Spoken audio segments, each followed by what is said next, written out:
खबर शामिल करते हैं रहीम यारहां से। Deputy bureau chief Shamshad bag.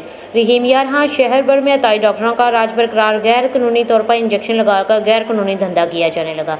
खुफिया रिकॉर्डिंग ने ड्रग इंस्पेक्टर के सारे पोल खोल दिए। शहर भर के मुख्तलिफ इलाकों में गैर कानूनी तौर पर अताई डॉक्टर क्लिनिक चलाने लगे। अमीन घर रोड पर वाक़या होमियो क्लिनिक डॉक्टर उमरचंद पैसों की खातिर गैर कानूनी तौर पर इंसानी जिंदगियों से खेलते हुए इंजेक्शन लगाने में मसरूफ।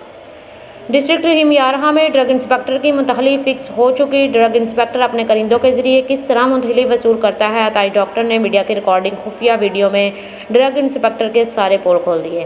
सेक्रेटरी हेल्थ पंजाब की जानिब लाहौर आने वाली टीमें भी विजिट करने के दौरान फॉर्मेलिटी पूरी करते हुए सबोके की रिपोर्ट जारी कर दी थी।